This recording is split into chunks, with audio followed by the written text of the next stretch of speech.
On March 3rd, 1984, a tragic series of events unfolded in Austin, Texas, described by police as one of the city's most brutal cases since the 1966 Tower incident.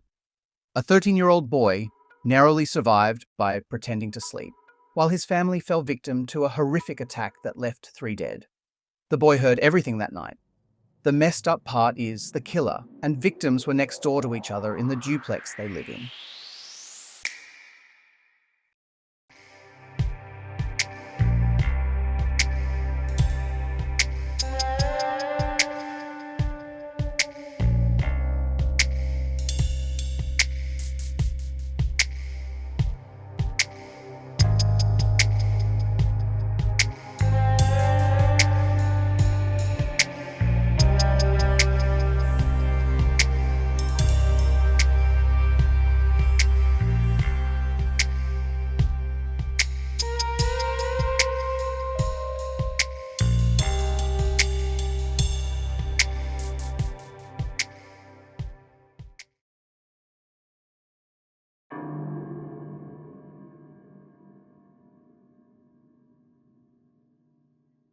Hey there and welcome.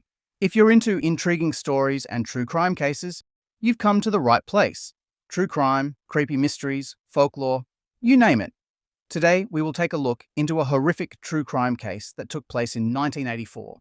But first, make sure you hit that subscribe button and don't forget to ring the notification bell so you never miss out on any new upload. Imagine a peaceful neighborhood. It's late at night and most people are asleep, except for one man, James Carl Lee Davis. He did something so horrifying, so brutal, that it would change everything. But here's the thing. Was it premeditated? A crime he'd been planning for months? Or did something snap inside him that night? In this case story, things aren't always as they seem. What begins as an ordinary evening quickly spirals into a nightmare, leaving a community stunned and questioning how something like this could happen so close to home. All right, let's get into it. You see, Pauline Johnson was a 35-year-old mother of 4. Her eldest child was 15 years old, Yvette Johnson, followed by Timmy Johnson, 13, Tyrone Johnson, 6, and Tony Johnson, 3. She was a struggling single mum of 4, working as a city employee in Austin, Texas, in 1984. Her life as a single mother was hard, because as a city employee, her job doesn't pay much. She had rent to pay, bills, food, and to top that off, she had a teenage daughter and a 13, 6 and 3-year-old to take care of. She wasn't the kind of person to give up. She fought her way through to provide a life for her 4 kids. She would take extra jobs on the side just to make some extra cash for her family. People who knew her described her as a strong and loving mother. She was kind and friendly to people around her, the people she worked with, and her neighbors. On the evening of March 3rd, 1984, an horrific event took place that would change her life forever. You see, Pauline Johnson lived in a rented duplex with her kids. A duplex is a residential building divided into 2 separate living units. Each unit generally has its own entrance and facilities, but the 2 units share a common wall separating them. The buildings may either share a side property line or be on adjacent lots separated by a small yard, fence, or driveway. You get the picture. The duplexes are organized in rows and columns. Adjacent to where Pauline Johnson and her kids lived, there is also a duplex just facing the Johnson family home. And in that duplex lived an unemployed 21-year-old man called James Carl Lee Davis. In short, I'll just call him Lee Davis. The neighborhood where the Johnson family lived was just like another American neighborhood in 1984. Every kid in the neighborhood had a bicycle or skateboard where they would ride outside until it was getting dark, or until their parents called for them. Teenagers had boombox speakers where they listened to their favorite songs. Things were very simple. No phones, Call of Duty or Facebook at that time, so life was simple. It was March 3rd, 1984, around 1 a.m., so the weather was cool and mild since it was early spring. You see, Pauline Johnson had planned a few days ago to visit a friend that evening. When evening came, she told her teenage daughter, Yvette Johnson, and one of her nieces, 14 years old Angela Bernardo, who came for a sleepover to take charge of the house while she was gone since they were the oldest. The girls were excited since this was an opportunity to tell stories and watch whatever they like on the television because their mother was a woman with rules. At 10 p.m., everyone should go to sleep.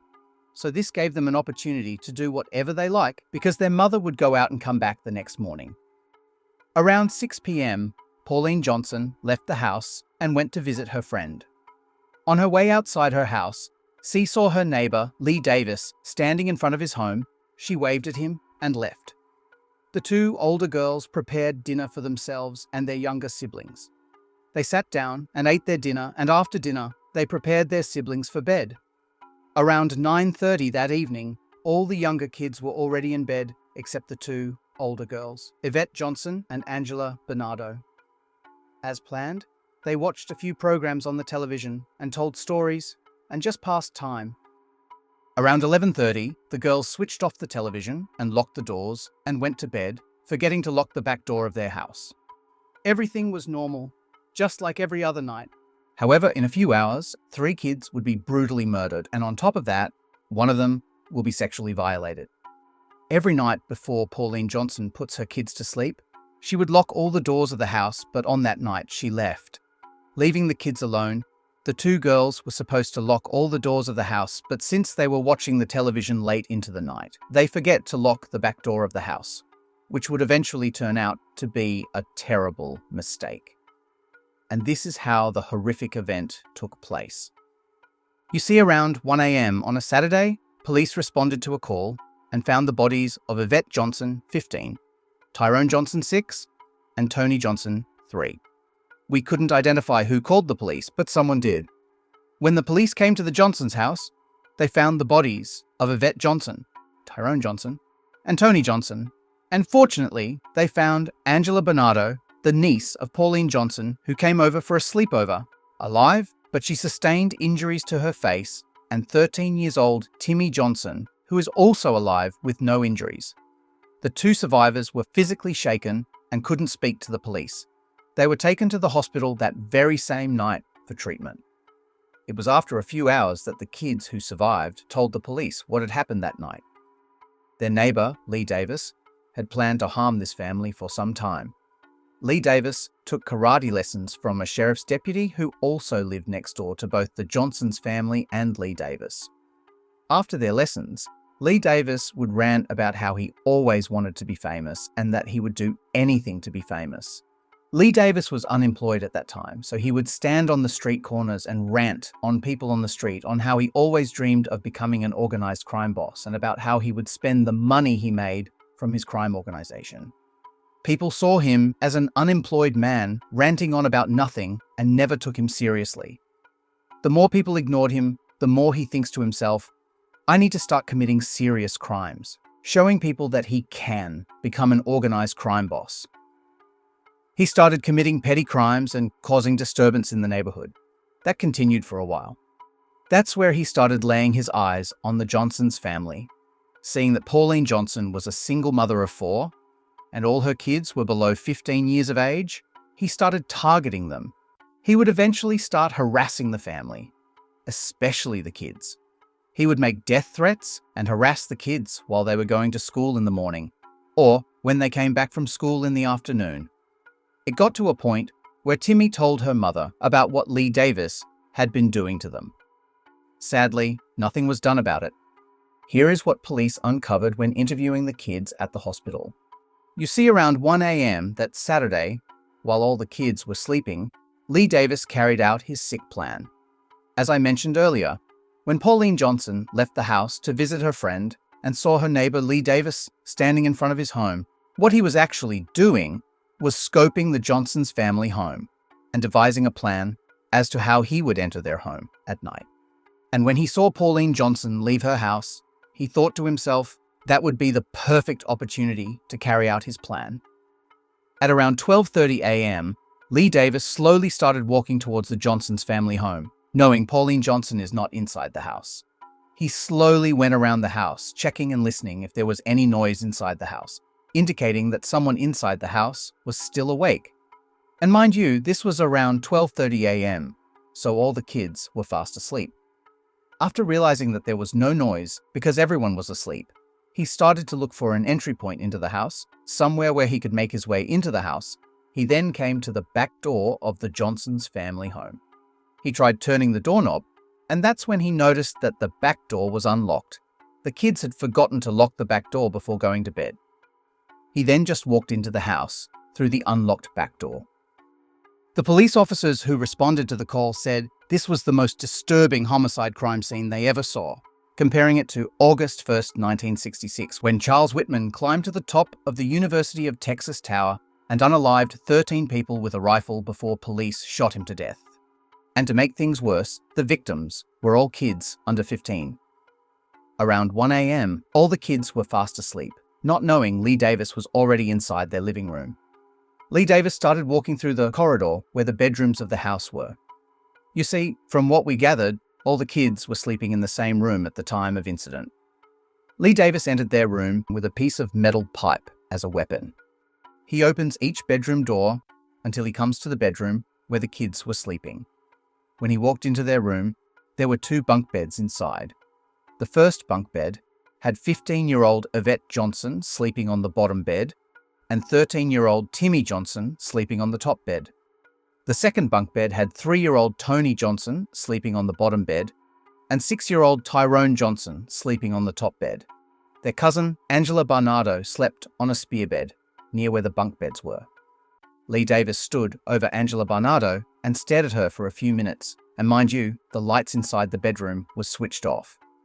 The only little light inside the room was coming through the windows. Angela Barnardo felt that someone was watching her, and she turned over and opened her eyes. That's when she saw Lee Davis just standing over her and watching her. Angela Barnardo recalled looking into his eyes. He had nothing in his eyes but a demon look to them. In a split second, Lee Davis just started hitting her with that piece of metal pipe he was holding. She tried to hit him with a glass that was on the nightstand, but Lee Davis smashed her fingers with the metal pipe. He then started hitting her on her head and face with the metal pipe. Angela Barnardo started screaming. Her screams woke up the other children, and their commotion diverted Lee Davis's attention to the other kids in the room. This gave Angela Barnardo the opportunity to run out of the bedroom. Lee Davis then turned his attention to 15-year-old Yvette Johnson. He hit her on the head with the metal pipe, knocking her unconscious. 13-year-old Timmy Johnson was so terrified that he pretended to be asleep while all this was going on. Lee Davis used the pipe to poke Timmy Johnson's foot. Noticing that he wasn't moving, he thought that Timmy Johnson was still asleep. Lee Davis then went over to 3-year-old Tony Johnson and 6-year-old Tyrone Johnson and unalived the 2 brothers with the metal pipe he had. He then went over to the unconscious Yvette Johnson and started pleasing himself with her while she was still unconscious. After this violent act, he then unalived her. 13-year-old Timmy Johnson had to listen to his siblings being unalived while pretending to be asleep to save his own life, because had he tried to do anything or run out the bedroom, he would also met the same brutal fate as his siblings. So all he could do was to pretend to be asleep while listening to his siblings, fighting for their lives and taking their last breath. You see, after what the surviving kids told the police officers what had just happened a few hours ago and who the suspect was, convoy of police vehicles rushed back to the duplex where the homicide took place. And there he was, just standing in front of the porch of his house. You see, right after he carried out his horrendous act, he climbed down one of the bedroom windows, buried the metal pipe, and just walked back to his house, right next to the Johnsons' family house. While the police and medics were at the crime scene, he was just next door. He didn't try to run or escape, knowing one of the kids was still alive, and saw what he did. The police arrived at the scene, then went next door and arrested Lee Davis, who led them to a 2-foot-long metal pipe bearing traces of blood and hair, just buried in the Johnsons' backyard. Lee Davis was arrested and charged. It was decided by the judge and jury that due to the nature of the crime, and also taking into consideration the mental health of Lee Davis, it was decided that what he did on that fatal night was premeditated, and Lee Davis was handed the death penalty after a 12 years in death row. The execution was set to September 9th, 1997. On the day of the execution, Lee Davis was 34 years old. During the execution, there were witnesses. Among them were the aunt and uncle of the victims, and the brother of Lee Davis, and also one of Lee Davis' childhood friend. In an interview, Lee Davis said, "This is my faith. I don't feel sorry for myself. I don't expect nobody to feel sorry for me, and I don't expect any sympathy. I think my death matters, but I don't feel sorry for the surviving people because they had to lie to get a conviction." During his execution, the executioner released a lethal dose of substance into his arms. During that exact time, he shouted out to his brother and friend saying, "You're in my heart. Be well, my friends." Lee Davis coughed and gasped for air before he stopped breathing. Lee Davis was pronounced dead at 6:17 p.m., exactly 7 minutes after receiving the injection. We didn't find much about what happened to the surviving kids and Pauline Johnson, but Pauline Johnson's brother, Ed Johnson, said in an interview after the execution that Lee Davis was not truly sorry for what he had done and that he truly deserved the punishment he got. Thank you for listening. Please drop your thoughts in the comments below. I'd love to hear your take on this one. If you have enjoyed the video, hit that like button and don't forget to subscribe if you want more stories like this, because that would help grow my small channel. Until next time, stay safe.